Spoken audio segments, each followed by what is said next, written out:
అందరికీ నమస్కారం. రాశి ఫలితాలు ఛానల్ కి స్వాగతం. మిథున రాశి వారికి జరిగే శుభాలు అశుభాలు ఏంటో తెలుసుకుందాం. ఈ వీడియోని తప్పకుండా చివరి వరకు చూడండి. ఈ వీడియోని ఇంకా లైక్ చేయకపోతే వెంటనే లైక్ చేయండి. ప్రతిరోజు మీ రాశి ఫలాలు అందరికంటే ముందుగా తెలుసుకోవాలంటే క్రింద కనిపిస్తున్న రెడ్ కలర్ సబ్స్క్రైబ్ బటన్ ని క్లిక్ చేసి ప్రక్కనే ఉన్న బెల్ బటన్ ని యాక్టివ్ చేయండి. అలాగే ఈ వీడియోని తప్పకుండా మీ మిత్రులందరితో షేర్ చేయండి. ఈ రోజు మీకు నచ్చినటువంటి అందమైన స్త్రీతో ఎప్పటి నుంచో చెప్పాలనుకుంటున్నా మీ మనసులోని మాట చెప్తారు. మరియు ఇలా చేస్తే ఈ రోజు మీరు ఒక షాకింగ్ న్యూస్ అయితే అందుకోవడం అంటూ జరుగుతుంది. ఇక మీకు ఈ రోజు పార్టీ చేసుకోవాలనేటటువంటి ఆలోచనలు కూడా వస్తాయి. మీ కొరకు సమయం దొరకడం చాలా కష్టమవుతుంది. ఏదైనా పని ప్రారంభించే ముందు దాన్ని అర్థం చేసుకొని దాని యొక్క ఫలితాలు మీ మీద ఎలా ఉంటాయో కూడా మీరు ముందే గ్రహించాల్సి ఉంటుంది. మీ శ్రీమతి తరపు బంధువుల రాక ఆటంకం కలిగించడం వలన ఈరోజు ప్లాన్ ఖరాబ్ అవుతుందని మీరు అప్సెట్ అవుతారు. మీరు ఏదైనా ఒప్పందంపై చాలా ఆలోచనాత్మకంగా సంతకం చేయాల్సి ఉంటుంది. ఈ రోజు ఆకర్షణను చూసి మీ సహోద్యోగులు ఆశ్చర్యపోతారు.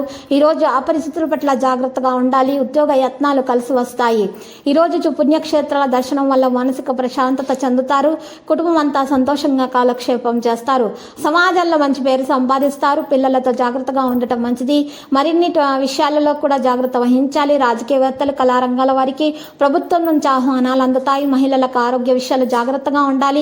కుటుంబ సమస్యల విషయంలో కూడా చాలా జాగ్రత్తగా ఉండాలి. సమస్యలు పెరిగే అవకాశాలున్నాయి. వెంకటేశ్వర స్వామిని స్మరించడం వల్ల మేలు కలుగుతుంది. ఆరోగ్య భంగం, ఔషధ సేవనము, ప్రభుత్వ పథకంలో డబ్బు పెట్టడం ద్వారా మీకు మంచి ప్రయోజనాలు అనేవి లభిస్తాయి. విజయం పొందడం అనేది ఖాయం. అప్పుడే మీరు ఈ రోజు మంచిగా సంతోషిస్తారు. ప్రేమికుల భాగస్వామి యొక్క ప్రవర్తనలో సానుకూల మార్పు అనేది ఉంటుంది.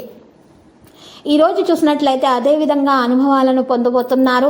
ముఖ్యమైన వ్యక్తుల సహాయం కారణంగా కెరీర్ల ముందుకు సాగడం సాధ్యమవుతుంది.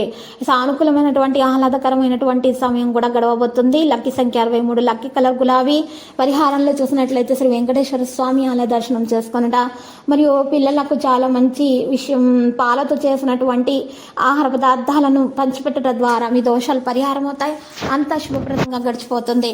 ఇక అప్పుల బాధ ఉన్నటువంటి వారు ఎవరైతే ఉన్నారో ఈ రోజు చలివేంద్రాలను ఏర్పాటు చేయడం ద్వారా వారికి త్వరగా అప్పుల బాధ అనేది తొలగించబడుతుంది. ప్రతిరోజు ఈ విధంగా రాశి ఫలాలు తెలుసుకోవడానికి వీడియోని తప్పకుండా లైక్ చేయండి. క్రింద కనిపిస్తున్న రెడ్ కలర్ సబ్స్క్రైబ్ బటన్ ని తప్పకుండా క్లిక్ చేయండి. లైక్ మరియు సబ్స్క్రైబ్ చేసిన వారికి ఈ రోజు ఏదో ఒక శుభవార్త వినాలని నేను దేవుణ్ణి ప్రార్థిస్తున్నాను. Thank you for watching this video.